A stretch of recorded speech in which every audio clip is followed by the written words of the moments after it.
Tauhan ako ni Ninang sa kanyang flower shop. At madalas, kami lang dalawa palagi ang magkasama sa kanyang shop. Kasi nga nag-uumpisa pa lang naman ang business niya, kaya limitado pa lang ang tauhan niya. All around ako doon, taga-deliver, taga-ayos ng bulaklak, at kung ano-ano pa. Okay naman ang pasahod sa akin ni Ninang, kaya hindi na din ako nagre-reklamo sa mga pinapagawa niya sa akin. At isa pa, magkaibigang matalik naman si Mama at si Ninang Ana. Kaya naman, okay na din sa akin. Kahit aminado ako na medyo mahirap ang trabaho ko doon. Ako nga pala si Ben, 22 years old, at ilalahad ko sa inyo kung paano ko naamoy ang mga bulaklak na tinda ng Ninang Ana. Isang umaga, abala kami nag-aayos ni Ninang Ana ng mga bulaklak na i-deliver ko sa kanya mga suki. Kaya naman ngarag talaga kami, kasi nga, kaming dalawa lang magkatuwang. Single man pala si Ninang, at ang anak niya ay maliit pa. At ito ay pinababantayan niya lang sa kanyang nakakabatang kapatid na babae. 32 years old pa lang edad ni Ninang Ana. Ngunit, sa edad niya na 33, ay masasabi ko na panalo pa din si Ninang Ana. Matangkad siya, may kaputian, at medyo may laban ang kanyang mga cocomelon. Kaya naman madalas ako napapasulyap doon ng palihim. Ngunit, hindi ko naman yung sinasadya. Kaya naman dahil doon, ay nagtsatsaga talaga ako na magtrabaho sa kanya. Kasi nga bukod sa okay naman ang sahod, ay palagi ko pa siyang nakakasama. Ben, okay na mga bulaklak na to. Sige na, pakideliver na to kay Manang Rosa. Yung ibabayad niya sa'yo, ingatan mo kasi malaking pera yon. Sige po, Ninang Ana, ako na pong bahala. Iingatan ko po yung pera na ibabayad niya sa akin. Gaya ng pag-iingat ko sa'yo. Ay, pag-iingat ko pala sa pagmamaneho ng motor. Ikaw talaga, Ben. Puro ka diyang kalokohan. Sige na, umalis ka na. Mag-iingat ka, at dahan-dahan sa pagmamaneho ng motor. Kasi alam mo naman, isa lang yung motor natin na ginagamit pang-deliver. Kaya dapat, lagi kang mag-iingat, okay? Sige na, umalis ka na, dali. Opo, Ninang. Palagi naman ako nag-iingat. Sige po, aalis na ako. Babalik po agad ako pag na-deliver ko na yung mga bulaklak. Sige, Ben, salamat. At pagkatapos nun, ay agad na nga akong umalis para ma-deliver ko na yung mga bulaklak sa suki ni Ninang Ana. At ang ma-deliver ko na to, ay agad din akong bumalik sa shop niya. Kasi nga may mga naka-line up pa ako na i-deliver ng mga bulaklak. At paglipas ng mga oras, ay natapos ko naman ang aking mga gawain. Halos araw-araw, ganun ang aking gawain sa shop ni Ninang Ana. Kaya naman minsan, may mga time na nagsasawa na din ako. Ang kaso pag nakikita ko, ang magandang katawan ni Ninang Ana, ay bumabalik ang aking sigla at lumalakas na ako.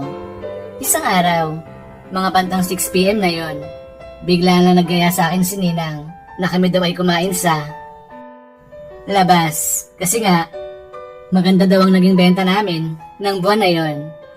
Ben, halika, samahan mo ako. Kumain tayo sa labas ngayong gabi. Kasi magandang naging benta ngayong buwan. Treat ko, Ben. Halika na, dali. Ngayon ko lang gagawin to. Sige ka, baka magbago pang isip ko. Kaya dali, halika na. Ihanda mo na yung motor. Sige po, Ninang Ana. Ihanda ko na yung motor. Hindi po ako tatanggi dyan kasi gutom na din ako. At nang maihanda ko na yung motor, ay agad na din kaming umalis ni Ninang Ana.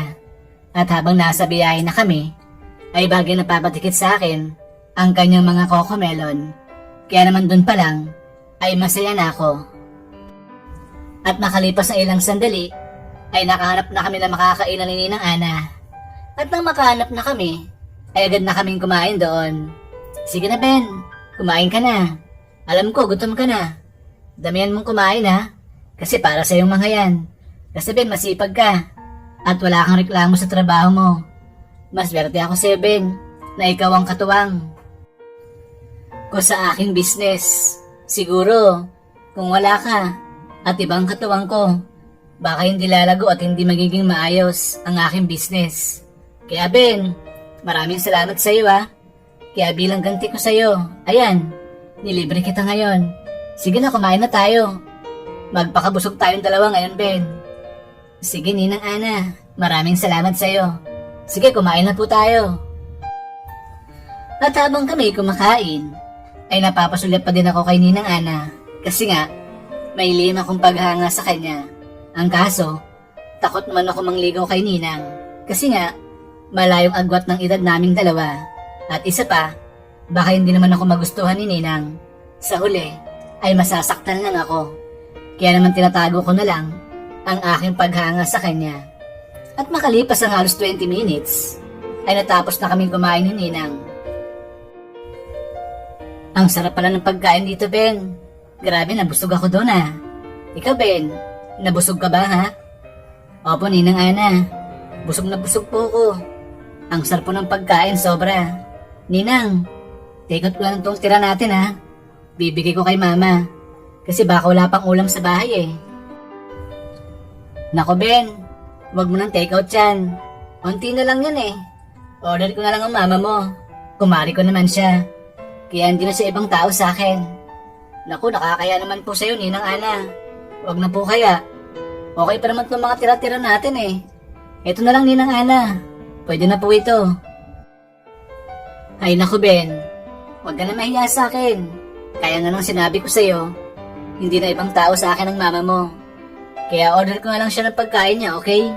Sige na, wag ka na makulit dyan ha. At dahil mapilit si Ninang Ana, ay wala na akong nagawa ng mga oras na yon. Kaya tumahimik na lang ako at ako'y napangiti na lang kay Ninang. At pagkatapos maka-order ni Ninang Ana ng pagkain ni Mama, ay agad na din kaming umuwi ni Ninang. Ang kaso nang kami paalis na, ay biglang natulala si Ninang sa kawalan at siya ay nakatingin sa isang lalaki na may kasamang babae at bata. Kaya dahil doon ay nagtaka ko. Kasi bakit gano'n na lang kung makatingin siya sa lalaki na yon. Kaya naman dahil sa makulit ako at ismoso, ay nagpa siya na akong tanongin siya. Ninang Ana, bakit ganun ka makatingin sa lalaki na yon? At doon sa kasama niyang babae at bata. Sino po ba sila, Ninang? Ngunit, nang tanongin ko siya ng ganon, ay hindi siya umimig. At siya ay parang iiyak na. Kaya naman dahil doon, ay hindi na ako kumibo pa. At maya-maya lang, ay bigla nagsalita si Ninang Ana. Ben, halika na. Umuwi na tayo. May nakita kasi akong buwisit sa aking buhay. Sige, Ninang Ana. Umuwi na po tayo. At ang ando na kami sa parking lot, ay nadinig ko na bigla na lang umiyak si Ninang Ana. Kaya naman, muli ko siyang tinanong kung ba't siya umiiyak. Ninang Ana, bakit ka po umiiyak? Ano bang nangyayari sa'yo ha? Ben, samahan mo kong bumalik sa shop ko. Pero bago tayo bumalik, bumili tayo ng alak. Samahan mo akong uminom, Ben. Ano, payag ka ba ha? Pero kung ayaw mo akong samahan uminom ng alak, ako na lang. Pakihatid mo na lang ako sa shop ko. Sige, Ninang Ana. Sasamahan kitang uminom. Mukhang may pinagdadaan ka ata ngayon. Kaya sure ako, kailangan mo talaga namin makakasama ngayon. Sige po, halika na. Bumili na tayo ng alak para makapag-inom na tayong dalawa. At pagkasabi ko nun kay Ninang Ana, ay tumango na lang siya sa akin. At saka na kami umalis na dalawa. At nang makabili na kami ng alak, ay agad na kaming bumalik ni Ninang Ana sa kanyang shop. At ang ando na kami, ay agad uminom ng alak si Ninang Ana. At baka sa mukha niya, ang sama ng kanyang loob, hinayaan ko lang na uminom ng alak si Ninang. Kasi nga gusto ko, siya na lang mag-open sa akin pag siya ay lasing na. Kasi naisip ko baka mamaya, pag nagtanong pa ako sa kanya kung bakit siya nagyaya uminom, ay baka hindi niya naman sabihin sa akin ang dahilan. Kaya naman, mas pinili ko na naman nahimik muna at hintayin ko na lang siya na mag-open sa akin. At maya-maya lang, na makaubos na siya ng isang boteng alak, ay bigla na siyang nagsalita. At gaya ng inaasahan ko, ay siya na ang kusang nag-open sa akin ng kanyang problema. Ben, pasensya ka na kanina. Kung hindi, muha ko makausap na maayos. Paano kasi? Nakita ko yung walang yung ama ng anak ko. Ang kapal na mukha. Nakuha pa mag-asawa ulit. Tapos hindi mo lang masuportahan yung anak niya. Kahit panggatas man lang. Oo, Ben. Siya yung lalaki kanina sa mall na tinitingnan ko pagkatapos natin kumain. Hayop siya. Niloko niya ako. Di bali, may karma din siya. Hintayin niya lang, hayop siya. Babaero siya, mangloloko siya. Kaya naman, nung madinig ko yun, ay naging malinaw na sa akin ang lahat. Kaya naman dahil doon, ay agad kong kinomport at pinalakas ang loob ni Ninang Ana. Ninang Ana, alam ko, masakit ang maloko. Kaya naintindihan ko pong nararamdaman mo ngayon. Masakit talaga yan. Pero Ninang, kahit nasasaktan pa din kayo hanggang ngayon dahil sa ginawa ng ex nyo, sana po mag-move on. Na lang kayo. Isipin mo pong anak mo, kailangan ka po niya. Kaya dapat malakas ang loob mo at buo para mapalaki mo siya na maayos. Sa kaninang Ana, naniniwala ko balang araw, makakahanap ka din ng lalaki na magmamahal sa'yo ng tapat at tatanggap sa iyong anak. Kaya Ninang, laban lang. Kalimutan mo ng lalaki na yon. May pamilya naman na siya, kaya hayaan mo lang siya maging masaya. Ipasa Diyos mo na lang po ang nagawa niya sa iyong kasalanan at siya ipatawarin mo na lang. Alam mo Ben, matagal ko na siyang napatawad. Ang kaso, nakita ko siya kanina. Bigla na lang kumulo yung dugo ko sa kanya. Ewan ko bakit gano'n ang aking naramdaman. Siguro hanggang ngayon, hindi ko matanggap na walang amang anak ko. Kasi Ben, nakakaawang anak ko. Naghahanap siya ng ama niya. Ang kaso, wala naman ako mayaharap sa kanya. Kaya yon, nalulungkot talaga ako. Hindi ko na nga alam ang gagawin ko, Ben. Lalo na ngayon, lumalaki na siya at nagkakaisip na din. Ninang Ana, kung gusto mo ako na lang ang ipakilala mo naman ng anak mo. Alam mo kasi Ninang Ana, matagal na kitang crush. Ang kaso nahihalang ako na magtapat sa'yo. Kasi baka mamaya, magalit ka sa akin at ako hindi mo napansinin. At saka baka tanggalin mo din ako sa aking trabaho. Kaya yun, itinago ko lang sa iyong aking tunay na nararamdaman. Nang masabi ko yun sa akin Ninang Ana, ay wala siyang imik at siya ay nakatitig lang sa akin. At maya-maya lang, ay bigla na siya nagsalita at siya ay bigla pang natawa. Ben, seryoso ka ba sa sinasabi mo sa akin ngayon? Baka naman lasing ka na ata, no? Iba-iba na kasi ang sinasabi mo sa akin. Saka Ben, halos 10 taon ang tanda ko sa'yo. Tapos inaanak pa kita. Kaya Ben, malabong mangyari, nais mo na yan. Mamaya mag-away pa kami ng mama mo. Mabuti pa Ben, uminom na lang tayo. At yung mga sinasabi mo sa akin ngayon, kakalimutan ko na lang yan. Kasi mukha naman hindi ka seryoso eh. Sabihin mo sa akin yan pag hindi ka nakainom, okay? So paano? Tuloy lang inuman ha? At ang masabi sa akin yun ng Ana ay hindi na ako umimik pa. Ngumiti na lang ako sa kanya. At pagkatapos nun, ay tinuloy na nga namin ang aming inuman. Lumipas ang mga oras, napadami ng inom namin ni Ninang Ana. At siya ay nalasing na din talaga. At ako naman ay nakakadama na din ng pagkahilo. Kaya dahil doon, ay agad ko nang niyayasihin ng Ana na kami ay umuwi na. Kasi baka mamaya ay hindi ko nakayanin pa na magmaneho ng motor pa uwi. Ngunit dahil sa makulit singin ng Ana, ay hindi siya pumayag na kami ay umuwi na ng bahay. Bagkus, nagaya pa siya na kami ay uminom pa ng alak. Ako naman ay pinagbigyan ko lang siya para matapos ng kakulitan niya.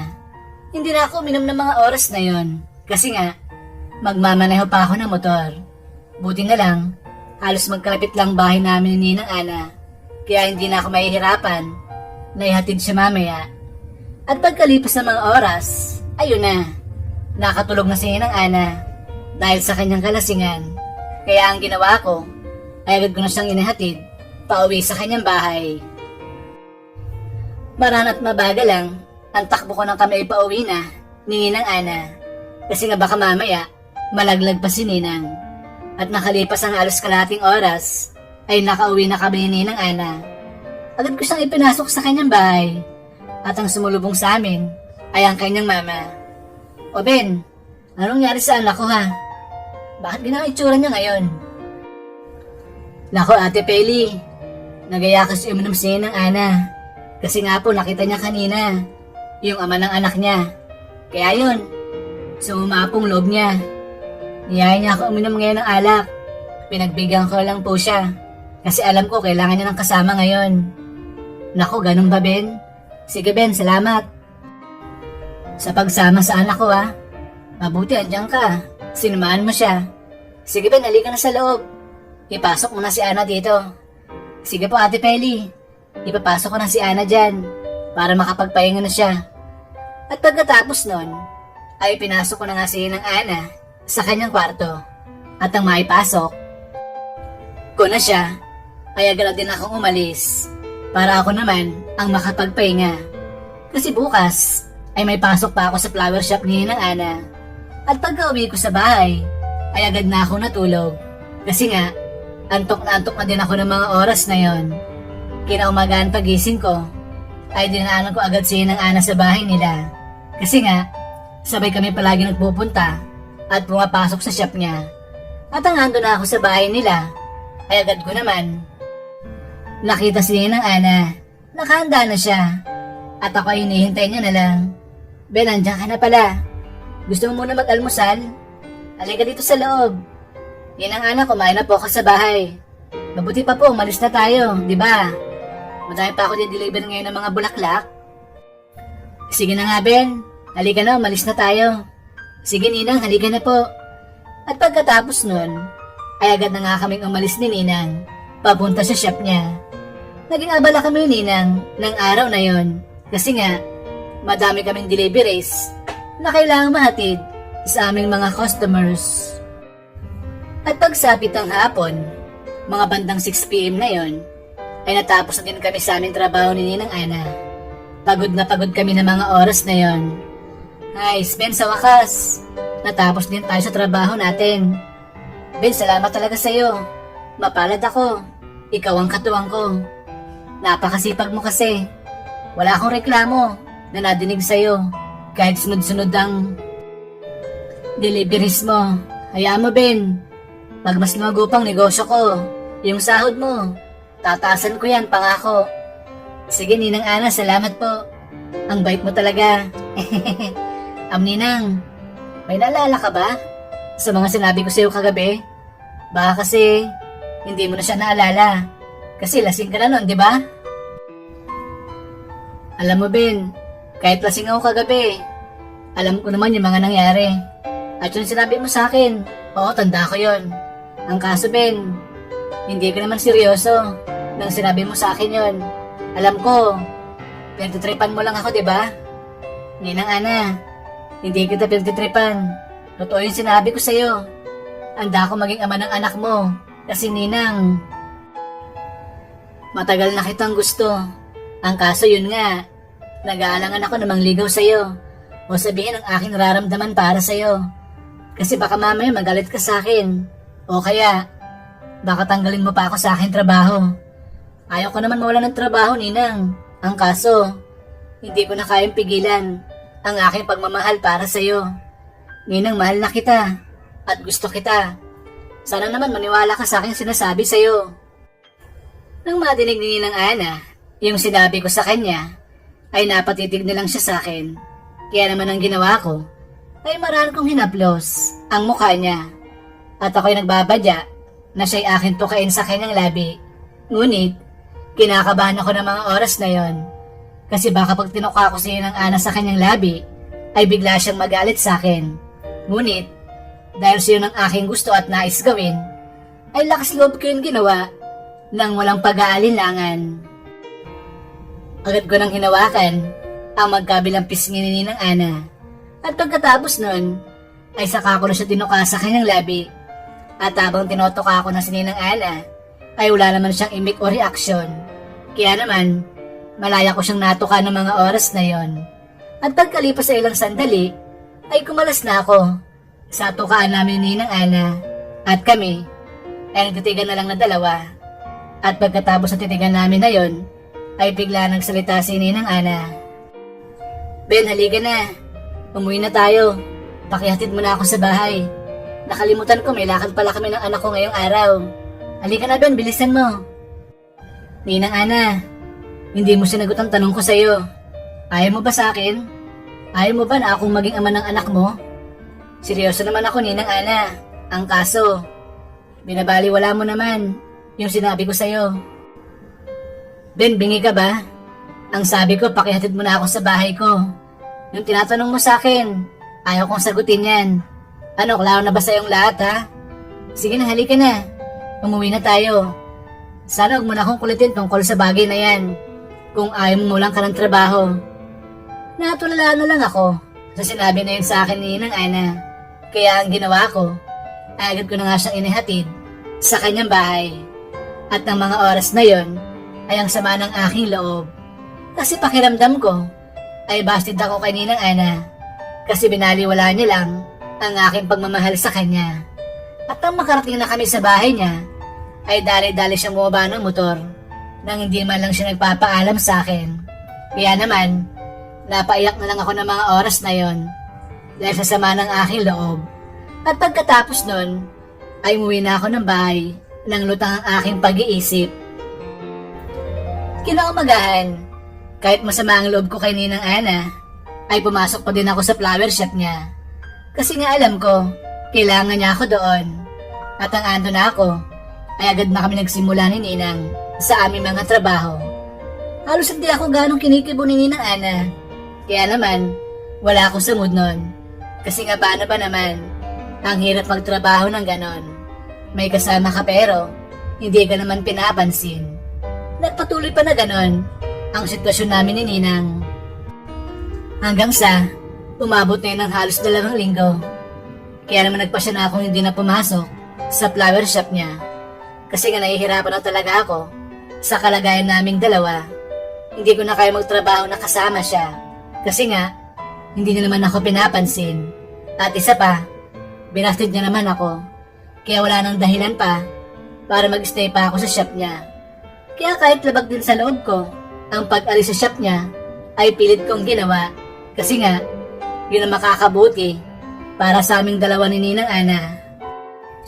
Kaya isang araw, ay bigla na lang akong nawala sa shop niya. At ang motor niya ay iniwan ko na doon sa tapat ng shop niya. Kasi kay Ninang Ana naman yon. At yun din ang gamit ko sa pang-deliver ng mga bulaklak. At paglipas lang ng 2 araw, ay bigla na nagtaka sa akin si Mama. Kasi nga, bakit hindi na daw ako pumapasok sa trabaho? Kaya dahil doon, ay agad niya akong tinanong, "Anak Ben, napapansin ko 2 araw. Kanang hindi pumapasok sa shop ng ninang mo ah. May problema ba kayo ha?" Ako naman ay napatingin lang kay Mama at ako ay hindi muna nagsalita kasi nga hindi ko naman alam kung ano bang isasagot ko sa kanya. At maya-maya lang, dahil sa wala akong kibunon, ay may bigla na lang ako nadinig na isang boses mula sa pintuan ng aming bahay. Pagtingin ko ay si Ninang Ana pala ito. Kaya dahil doon ay nagulat ako. Kasi hindi ko inasahan na pupunta siya sa aming bahay. Parang Peli, masama daw kasi ang pakiramdam ni Ben. Sabi niya sa akin ng isang araw. Kaya yon, sinabihan ko muna siya magpahinga. Kaya nga napasyal ako ngayon dito para sana kamustahin siya. Kung okay na bang lagay niya. Kasi kung okay na siya, gusto ko sana pumasok na siya sa trabaho. Kasi Mari, nahihirapan na ako sa shop ko. Wala akong katuwang. Nagre-reklamo na sa akin yung mga suki ko. Bakit hindi ko na doon sila masupply ng mga bulaklak? Ben, okay ka na ba? Kamusta nang lagay mo? Kaya mo na bang pumasok bukas? Kasi kailangan na talaga kita. Hindi ko pala kaya na wala ka. Nang hindi kita nakakasama. Sige na Ben, bumalik ka na bukas. Pakiusap naman Nang madinig ko yung sinabi sa akin ni Ninang Ana, ay hindi ako makapaniwala na sasabihin niya yun sa akin. Kasi alam ko ay ayaw niya sa akin. Kaya naman ngayon ay nagtataka ako kung bakit sinasabi niya sa akin ang mga salitang to. Naisip ko naman, kaya niya lang yung sinabi sa akin kasi nga kailangan niya lang talaga ako dahil sa kanyang business. At wala nang iba pa na dahilan. Ako naman ay hindi na nagpakipot pa kasi alam ko sa aking sarili na kailangan ko talaga ng trabaho para kami ay mabuhay ni Mama at may makain kami na dalawa sa araw-araw. Kaya kahit labag pa sa loob ko, yung pagbalik sa shop ni Ninang Ana ay napilitan na lang ako kasi nga kailangan ko. Sige Ninang Ana, papasok na ako bukas sa shop mo. Maayos naman ang aking pakiramdam, kaya makakaasa po kayo. May katawan ka na ulit bukas. Wow, talaga ba Ben? Sige, salamat naman kung ganun. Masaya ulit ako makasama ka sa trabaho. Nga pala, may dala akong pansit at tinapay. Halika, kainin na natin ito habang siya'y mainit pa. Sige Mare, sakto yan dala mo. Kasi hindi pa kami nagmemeryenda ni Ben. Nga pala Ben, bakit hindi mo sinabi sa akin na masama palang pakiramdam mo? Ikaw talaga, masyado ka malihim dyan. Baka mamaya may girlfriend ka na din. Hindi ko pa alam ha. Mama, opo, may girlfriend na ako. Ipapakilala ko siya bukas sa'yo. Kasi nais na din kayong makilala eh. Sinabi ko lang ang bagay na yun kay Mama na ako'y may girlfriend na para makita ko kung ano bang magiging reaksyon ni Ninang Ana. At ang madinig ni Ninang Ana, ang sinabi ko na yun kay Mama, ay bigla siyang napatingin sa akin. At ang mga mata niya ay nanglaki talaga. Siguro hindi niya akalain na may girlfriend na agad ako. Kaya naman dahil doon, ay agad kong napansin na parang nalungkot si Ninang Ana sa nalaman niya na yon na ako ay may girlfriend na.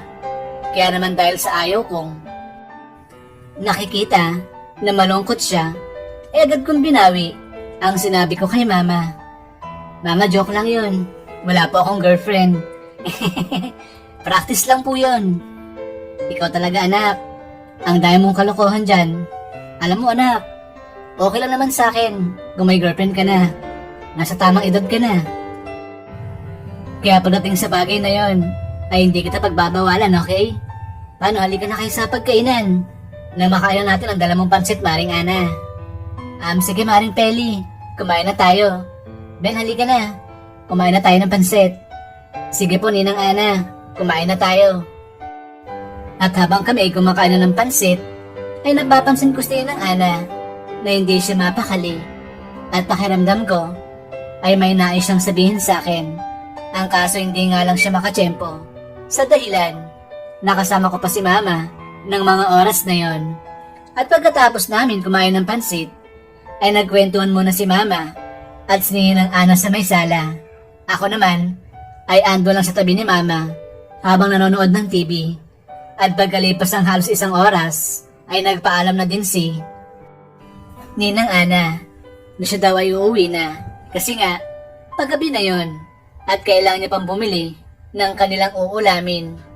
Marang Peli, aalis na ako ha. Bibili pa kasi ako ng uulamin namin ni Mama. Ben, bukas ha. Hintayin kita sa shop ko. Pumasok ka na, okay?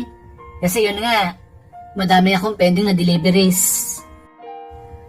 Kaya sana bukas, makapasok ka na. Sige po, Ninang Ana, papasok na ako bukas.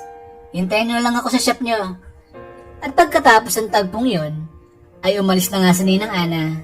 At pagsapit ng kinaumagahan, ay excited naman ako na pumasok sa shop ni Ninang. Ang kaso, andun pa din ang aking pag-alala. Kasi nga naisip ko, kaya lang naman ako pinabalik ni Ninang Ana sa shop niya kasi kailangan niya lang ako doon para sa ikakalago ng kanyang negosyo. Sa akin naman ay okay lang yon. Basta ang mahalaga ay nakakasahod ako ng maayos kay Ninang at napapakain ko si Mama na maayos at sapat. At ang ando na ako sa shop ni Ninang Ana ay agad naman ako sinalubong at kinausap. Buti Ben, pumasok ka na. Alam mo bang hirap na hirap ako nang wala ka dito? Nang hindi kita kasama sa shop ko. Ben, maraming salamat sa'yo. Buti bumalik ka na. Ninang Ana, alam ko naman. Yun lang naman ang habol mo sa akin. Yung maging taga-deliver mo lang. Alam ko naman ayaw mo sa akin. At hindi mo ko kayang mahalin. Kaya halika na po, Ninang. Magtrabaho na tayo. Alam ko madami na akong i-deliver. Kasi 2 araw akong nawala. Ben, wala naman akong sinabi na ayaw ko sa'yo. Ang akin lang kasi, maglupang isip ko ng mga oras na sinabi mo sa akin ang bagay na yon. na gusto mo maging ama ng anak ko. Alam mo, Ben, pinag-isipan ko yun mabuti. Kaso yun nga, nag-aalangan ako sa nais mong mangyari. Kasi baka sa umpisa ka lang mabait sa akin at baka sa uli, hindi mo na mahalin ang anak ko. At saka naisip ko, baka magalit sa atin ang mama mo. Naisip ko, ano na lang ang sasabihin niya sa akin. Ilaan na kita tapos yun. Magiging boyfriend kita or asawa. Parang mali ata yun. Tapos kumari ko pang mama mo. Naguguluhan na ako, Ben. Hindi ko na alam ang aking gagawin. Pero Ben, ang totoo niyan, mahal talaga kita, matagal na.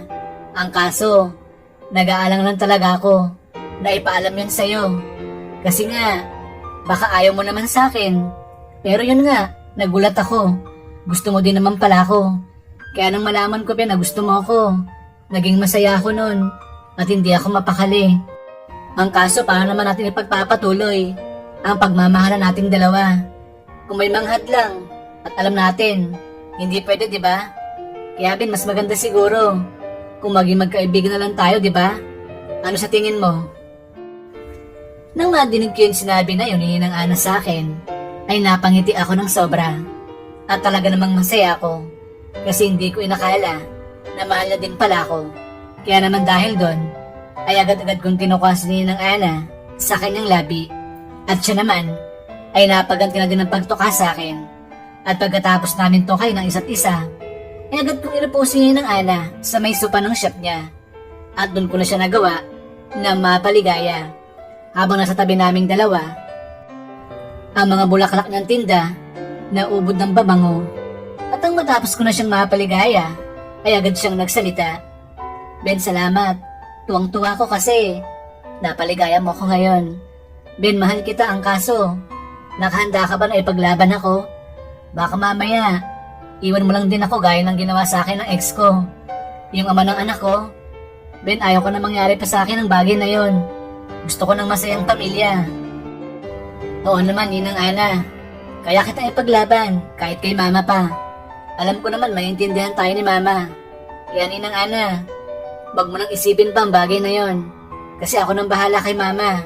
At saka Ninang, sisiguraduhin ko na magiging masaya tayong pamilya. Kasama natin ang anak mo. At na magiging anak pa nating dalawa. Kaya sana Ninang, huwag ka nang matakot Kasi alam mo po, mahal na mahal kita. At nang madinig ni Ninang Ana, yung sinabi ko na yun sa kanya, ay muli niya ako niyakap na mahigpit. At saka niya ako tinuka sa aking labi. At pagkatapos ng araw na yon, ay naging masaya kaming dalawa. Pinagtapat namin agad kay mama ang relasyon namin ni Ninang Ana. Mabuti na lang ay payag si mama at siya hindi tumutol sa aming pagmamahalan na dalawa. Kaya naman, agad kaming nagpakasal na dalawa at kami nagkaroon pa ng 3 anak at yung negosyo ni Ninang Ana na flower shop ay mas lalo pang lumago dahil sa magtutulungan naming dalawa at nagkaroon pa ito ng mga branches sa Metro Manila at kami ay namuhay na maayos at masaya ng aking Ninang Ana. At yan pong istorya namin ng aking ninang kung paano ko naamoy ang mabagong bulaklak ni Ninang Ana. So ayun, tapos na yung full story natin. Sana po nag-enjoy kayo. Maraming salamat po. Bye-bye!